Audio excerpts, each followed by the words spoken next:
आशा देवी जी, हमसे बात करने के लिए बहुत बहुत धन्यवाद। 10 साल हो गए हैं। What has it been like to be निर्भया's mother? Nirbhaya की माँ आप 10 साल से हैं। वो शायद बोझ बोलूँ उसको जो आपने उठाया है, वो समय कैसा रहा है? देखिए, वो समय तो बहुत बुरा रहा, जो कि हम शब्दों में नहीं बयां कर सकते, क्योंकि वो 12-13 दिन तो हमारे लिए बहुत मुश्किल रहा। क्योंकि कहते हैं कि जब तक सांस चलती है तो आदमी को आस रहता है, लेकिन हम लोग ऐसे माँ बाप थे कि हमें चीज़ें पहले से पता था कि नहीं, हमारी बच्ची बचेगी नहीं। कई डॉक्टर हमें बैठा बैठा समझाते थे कि आप अपने को तैयार रखें, लेकिन फिर भी जब होश में रहती थी, देखती थी, थोड़ा सा कोशिश करती थी बात करने का, तो एक मन में आस था कि बच जाएंगी। लेकिन जो तकलीफ थी उनकी, हमको लगता है कि आज भी हमारे लिए वो कम नहीं हुई। कहते हैं लोग कि घाव समय के साथ भर जाता है, लेकिन मेरा घाव तो नसूर बन गया। क्यों? तब से और अब तक अभी भी कुछ न कुछ हर रोज होता रहता है। तो जब पता लगता है तो मुझे वही दिन याद आते हैं कि बताओ, बच्चियों का क्या कसूर है? उनका पढ़ना कसूर है, उनका बाहर जाना कसूर है, कि उनका पैदा होना ही कसूर है? उससे भी दुख तब होता है कि जब इतना कुछ हो रहा है और सब कुछ न्याय व्यवस्था है, सरकार है, पुलिस है, फिर भी कुछ बदल क्यों नहीं रहा है? आज 2-3 दिन से हमसे यही पूछा जा रहा है कि मैं 10 साल हो गए, क्या बदला? लेकिन मुझे तो नहीं लगता कि कुछ बदला है। वो भी खासकर लड़कियों के लिए। लड़कियों की तो आज ही वही समस्या है कि रात में जाने में डरती हैं, उनके साथ छेड़छाड़ होता है। और नहीं तो आप देख रही हैं कि एक जानवर का भी दायरा होता है कि खाने के लिए वो कुछ भी करता है, पेट भर जाता है, उसको मतलब नहीं। लेकिन यहाँ तो जो इंसान रूपी जानवर हैं, उनका तो कोई हद ही नहीं है कि कहाँ वो रुकेंगे और क्या करेंगे बच्चियों के साथ। जैसे हमारा केस में सज़ा आपकी भी लंबी थी। 8 साल लगे। 8 साल लगे। हम जानते हैं कि कितनी दिक्कत होती है, कितने लोगों का सामना करना पड़ता है। मैं मानती हूँ कि हमारी बेटी मर गई, लेकिन उसकी आत्मा ने सबको झकझोर दिया और सब लोग सच्चे मन से जुड़ गए और जुड़े रहे। सब केस में ऐसा नहीं होता है, लेकिन उस 8 साल में ये भी अनुभव रहा कि बहुत अच्छे लोग जुड़े, लेकिन बहुत खराब लोग भी मेरे को सजेस्ट किए। बहुत खराब लोग खराब बोले भी हमें, लेकिन मैंने उसको ध्यान नहीं दिया। इस समाज में अभी भी कहीं जाती हूँ तो बच्चियाँ सवाल कर रही थी कि मैडम, आपने इतने बड़े समाज में इनका सामना कैसे किया? लेकिन हमारे लिए सबसे बड़ा हमारे बेटी का दुख था, इसलिए हमें क्या कोई कहा, हमें उससे फर्क नहीं पड़ा। 16 दिसंबर 2012 वो कौन सी चीज़ है जो आपको भूलती नहीं है? उसके 12-13 दिन बाद तो आपकी जो स्ट्रगल रही, आपकी बच्ची हॉस्पिटल में थी, लेकिन वो जो दिन है, उस दिन का ऐसा क्या चीज़ है जो आपसे भूलती नहीं? देखिए, उस दिन का यही है कि जब उनको तीसरे दिन होश आया तो हम लोग गए तो सबको पहचान गए। तो उन्होंने मुझे इशारा किया कि मैंने भूख लगी है। तो हमने डॉक्टर से बोले कि हम क्या दे सकते हैं। मुझे नहीं पता, उस टाइम हमें नहीं पता था कि हमारे बच्ची के साथ ऐसी बर्बरता हुई है। हमें नहीं पता था। हमें पता था कि इनके साथ गलत हुआ है, उसके वजह से इनकी सर्जरी हुई है। सर्जरी भी हमने अभी तभी मेरे को नहीं पता था कि इतनी बड़ी है या है। तो डॉक्टर ने बोला कि मैम हम इनको कुछ नहीं दे सकते, हम कुछ ऐसे चीज़ चढ़ाएंगे जिसको भूख नहीं लगेगी। तो हमने वो देख रही थी, तो उन्होंने पानी मांगा, पानी दे दो। तो डॉक्टर बोले कि मैम हम पानी भी नहीं दे सकते। ये दिन मुझे अभी भी नहीं भूलता है। कभी भी मैं कभी कभी बैठी रहती हूँ, जब पानी आता है हाथ में तो हमें याद आता है, हमें कभी नहीं भूलता है कि बच्ची 12-13 दिन जिंदा रही लेकिन एक बूंद पानी नसीब नहीं हुआ। और उनकी सजा के लिए हमने 8 साल संघर्ष किया। ये तो मैं आज भी धन्यवाद देती हूँ लोगों का कि लोगों ने साथ दिया। देश विदेश में इसके लिए प्रदर्शन हुआ। सबसे अहम रोल जो रहा मीडिया का रहा इसमें, क्योंकि मीडिया ने छोटी बड़ी चीज़ें सब उठाए, 8 साल जुड़े रहे। यही आज है कि आज हम बैठे हैं बात कर रहे हैं तो थोड़ी सी ये तसल्ली है कि नहीं उनको सज़ा मिल गई। आज भी मेरे को जब अंदर तड़प होती है तो उसी पल मुझे याद आता है कि नहीं वो नहीं है इस दुनिया में, तो मेरे को थोड़ा सा सुकून होता है। और आश्चर्य इस बात का है कि उतना कुछ हुआ, कानून भी बन गया, लेकिन आज भी हालात वैसे कि वैसे है। आज भी बच्चियों के साथ कहीं न कहीं कुछ न कुछ ऐसे चीज़ें हो रही है जो कभी हम भूल ही नहीं सकते। तो मैं तो 10 साल में 2012 से आज तक कभी भूल ही नहीं पाई, क्योंकि मुझे तकलीफ़ होती है। खासकर मैं कहीं जाती हूँ, बच्चियाँ मिलती हैं, मेरे से गले आके लगती हैं, तो मुझे उनकी खुशी देख के इतना अंदर तड़प होती है कि कैसे इनको कुचल दिया जाता है। हम कहते हैं समाज बदल गया, हमारा भारत तरक्की कर रहा है, लेकिन बच्चियों की हालात तो आज भी वैसे की वैसी है। 8 साल लगे आपको अपनी बेटी के कातिलों को, रेपिस्ट और कातिलों को सज़ा दिलवाने में। वो 8 साल कैसे थे? फ्रस्ट्रेशंस क्या थी आपकी कि हमारे परिवार के साथ ये हुआ, बेटी के साथ ये हुआ, पूरी दुनिया को पता है बेटी के साथ क्या हुआ, लेकिन बार बार कोर्ट में जाना, बार बार वही बात करना, बार बार फांसी शायद 3 बार टली। इस निर्भया केस में पुलिस ने शुरू में जो भी किया हो, शुरू में तो लापरवाही हुई, क्योंकि उसको वहाँ से उठाने में ही बहुत टाइम लगा दिए लोग। एक शख्स हैं जो उस टाइम उनकी कारगिल युद्ध के टाइम से वो रिटायर हैं, आज भी वो पेट्रोलिंग का काम हम करते थे उस टाइम। तो एकमात्र वो गवाह हैं कि मैंने ज्योति को उन्होंने ही पहले देखा। हाँ, होटल से कपड़ा जो बेडशीट आई थी उन्होंने ही ला के दिया, पानी ले आके पिलाया। और वो कहते हैं कि मैं बार बार 2-3 पीसीआर को कॉल कर रहे हूँ, आ रहे हैं और देख रहे हैं और कह रहे हैं कि हमारे थाने की केस नहीं है। जब उन्होंने टाइट हुआ कि मैं आपका नंबर सब लिख रहा हूँ, मैं कंप्लेन करूँगा, तब एक ने रुका, फ़ोन ऑन किया, उठाए, बोल रहे थे कि इतने में 45 मिनट लग गया। लेकिन उसके बाद पुलिस ने जब हम मिले तो उसके बाद हमें कुछ कहने की ज़रूरत नहीं पड़ी। पुलिस ने बहुत अच्छा काम करी। और एक चीज़ और अच्छी रही कि जो इन्होंने जो धाराएं लगी सब पूरी हो गई, तो उनका बचने का कोई चांस नहीं मिला। तो ये सब चीज़ों को देख करके लगता था कि माने इतनी बड़ी घटना हो गई, बेटी की जान चली गई।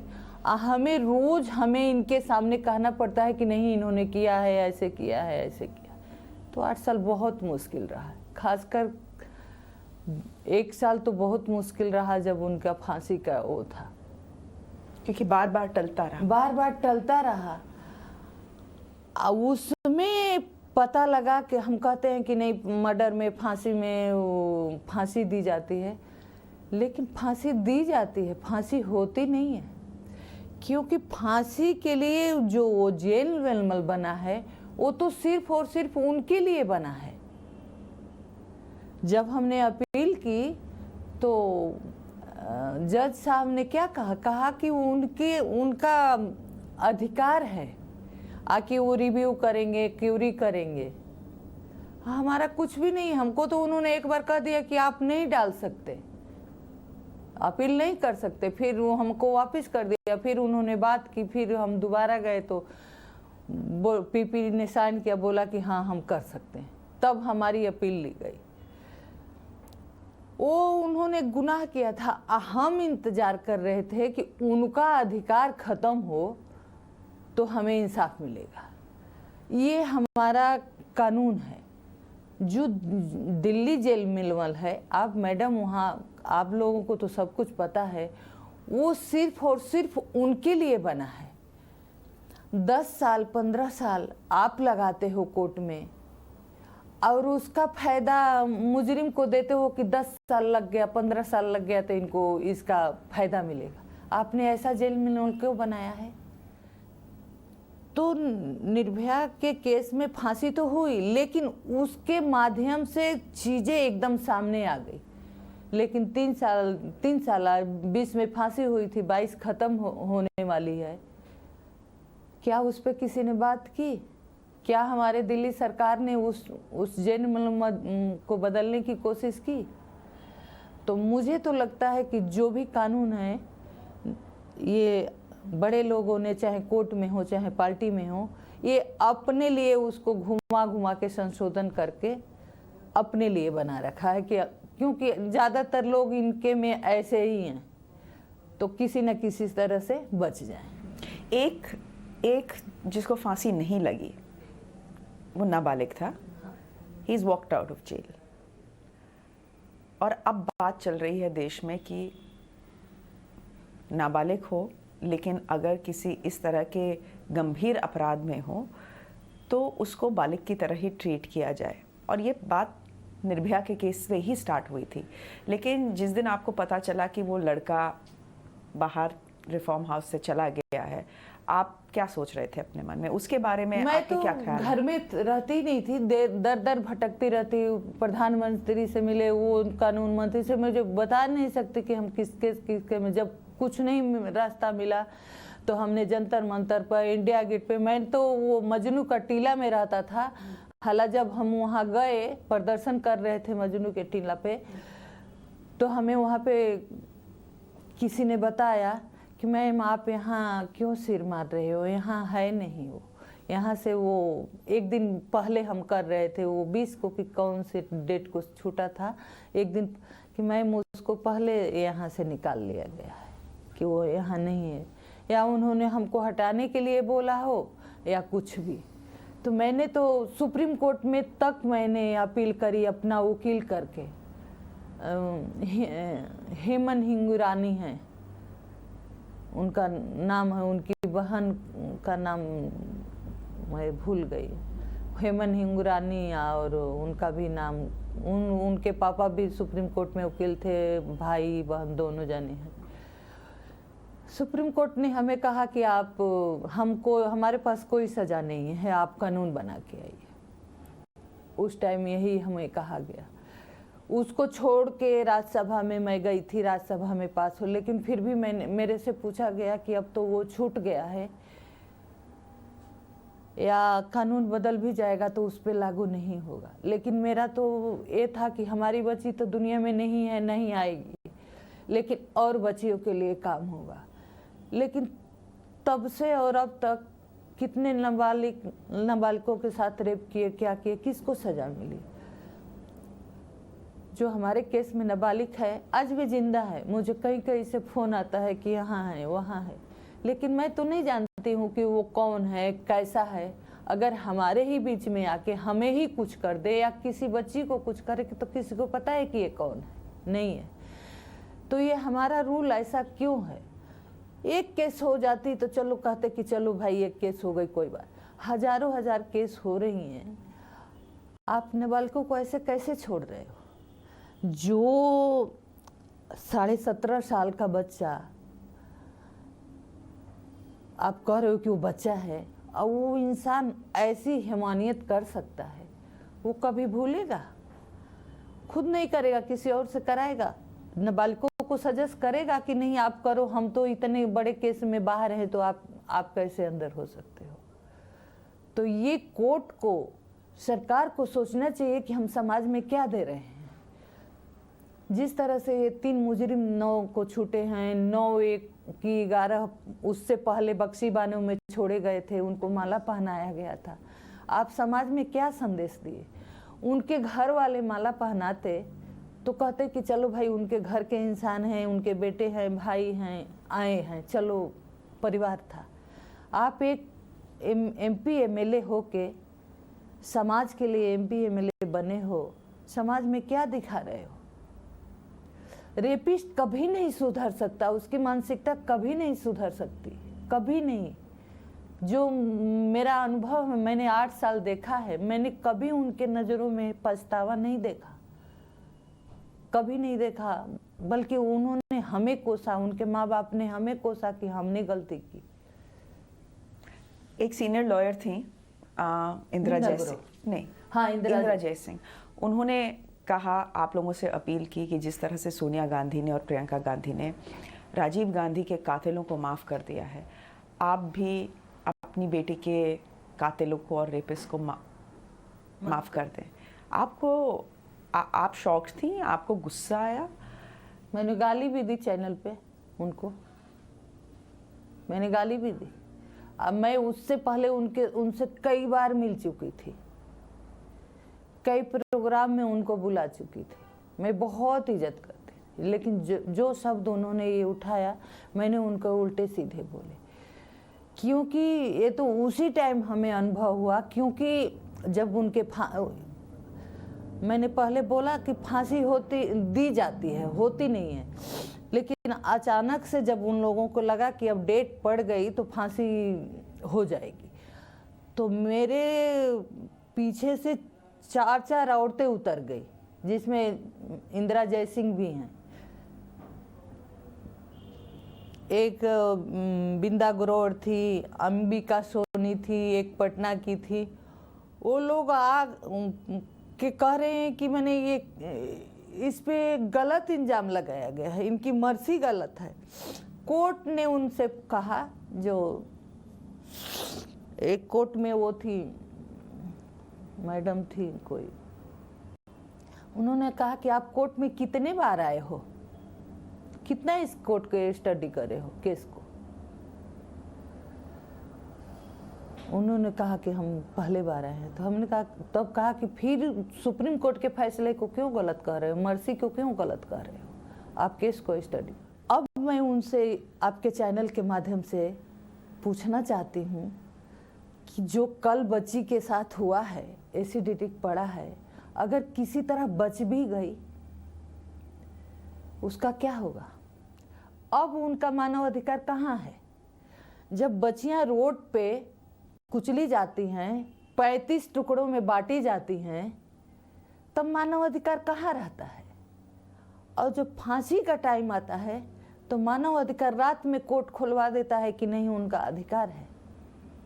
तो मैं तो ये कहना चाहूँगी कि हमारा सिस्टम तो बिल्कुल फेल है बच्चियों को इंसाफ देने के लिए और उनकी क्राइम रोकने के लिए, लेकिन जो कुछ हिस्सा हमारे देश में मानवाधिकार पर जो पल रहे हैं, सबसे बड़े गुनाहगार ये हैं, क्योंकि वो मुजरिमों को एहसास करा चुके हैं, बलात्कारियों को एहसास करा चुके हैं कि आप बच्चियों के साथ कुछ भी करोगे, हम आपके लिए खड़े हैं।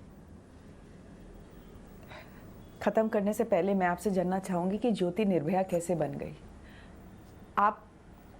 आपने हमेशा कहा है उसको ज्योति बोलो, वो मेरी बेटी थी, लेकिन ज्योति निर्भया कैसे बन गई? देखिए, हमारे 3 बच्चे थे, ज्योति सबसे बड़ी थी, लेकिन कभी हमने उसको बेटी समझा ही नहीं। जो चीज़ मैं 10 साल से लोगों को सजेस्ट करती हूँ कि नहीं, बेटियों को संस्कार दो, बेटियों को समान अधिकार दो, उनको समान संस्कार दो, बेटे बेटी में फ़र्क मत समझो, हमने तो 33 साल पहले किया था। आज आपकी बेटी 33 साल की नहीं? हाँ, हमारी बेटी 33 साल की हो जाती। हो जाती हमने तो शादी ये बच्चे शायद अब सब हो कुछ गया। हो जाता। 33 साल पहले दिए थे हमने। कभी कोई सामान भी आता था तो पहले ज्योति के हाथ में जाता था। अगर हम बच्चे दोनों भाई उसके छोटे थे, उनके हाथ में दे देंगे तभी भी उसको ले जाके देंगे।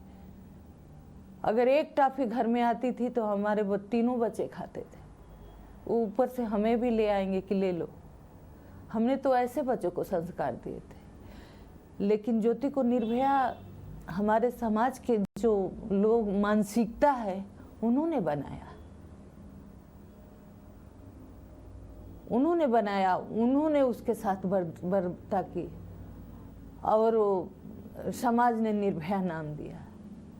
जो हालात हुई, जिस तरह से लोग सड़कों पे आए, कानून बदला गया, मुझे भी एक संतोष हुआ कि नहीं, हम लोग मिल के कुछ करेंगे।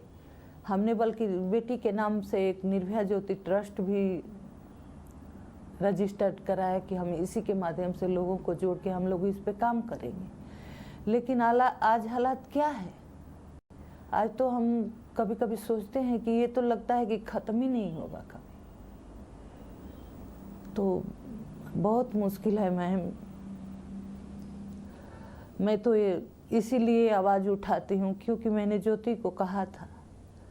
उसने कहा कि मैं मम्मी इनको तो उस टाइम पे कोई उनका बयान लेने आया था, तो जब जाने लगी तो उनसे मिलने गई तो बोली कि ज्योति आप उनको कैसे सज़ा चाहते हो? तो उन्होंने बोला कि मैम सज़ा क्या, उनको तो ऐसी सज़ा मिलनी चाहिए कि दोबारा किसी के साथ ना करें।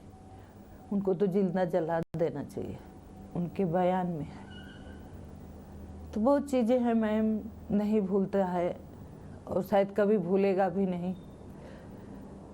और मैं अपने को तकलीफ़ दे के, हम पति पत्नी दोनों इस क्राइम पे आवाज़ उठाते हैं कि शायद हमारी आवाज़ किसी को समझ आए। अब कल जो हुआ है मैं उसको तो भूल ही नहीं पा रही हूँ क्योंकि मैं कल न्यूज़ देख रही थी कि एसिड अटैक लड़की पे जो हुआ दिल्ली में। मैं भूल ही नहीं रही हूँ कि उसका होगा क्या। अगर वो किसी तरह बच भी गई क्या होगा और उसको सज़ा क्या होगी? वो भी हम लोगों ने लड़ के इस पे बनवाया था, तब 10 साल की सज़ा हुई। 10 प्रावधान में है कि 10 साल की सज़ा होगी। उसको तो वैसे ही जला देना चाहिए ना, उसको भी उठा के कोई सज़ा मत दो, उठा के उसके ऊपर भी तेजाब डाल दो। जब उसकी चीख निकलेगी तो उसको एहसास होगा कि हमने क्या किया है। समाज में जो देखेंगे उसको भी एहसास होगा कि इसने किया तो इसके साथ ऐसा हुआ। उठा के डाल दो तेजाब। 10 साल में क्या आपकी बेटी के रेपिस्ट और कातिलों के फैमिलीज़ ने आपसे संपर्क करने की कोशिश की? आपसे कुछ कहने की कोशिश की? नहीं, उन लोग पहले भी उन्होंने कोशिश नहीं किया। जब फांसी की डेट पड़ी तब वो लोग आने लगे तो उन्होंने हमसे नहीं संपर्क किया, बल्कि हमारे को गाली ओली देने लगे। एक दिन तो वो पूरे घेर लिए लोग, पता नहीं उनकी मंशा क्या थी, डराने के लिए थी या मारने के लिए थी। लेकिन उस टाइम मेरे साथ मीडिया थी, मीडिया वाले बच्चों ने मुझे, लड़कियां थी लड़के थे, सब लोगों ने घेर लिया और बोला कि मैम आप हट जाइए। उन्होंने घेरा बना दिया, उनको अलग कर दिया, हमको अलग कर दिया। तो उन लोगों ने तो हमें ही कोसा, हमें ही गाली दी। उनके वकील तक ने, आपको पता ही है कि उन्होंने कैसे कैसे इस पे बातें की, बेटी को ही गलत बनाया।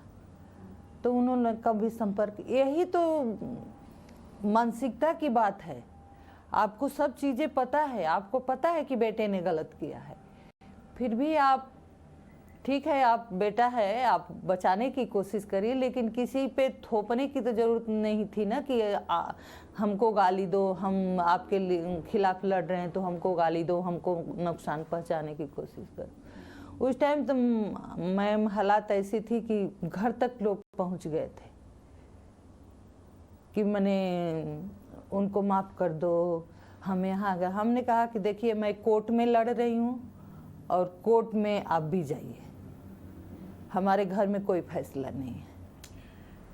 आखिरी सवाल आपसे, अब जब आप अपनी बेटी के बारे में सोचती हैं तो आप ज्योति के बारे में सोचती हैं या निर्भया के बारे में सोचती हैं?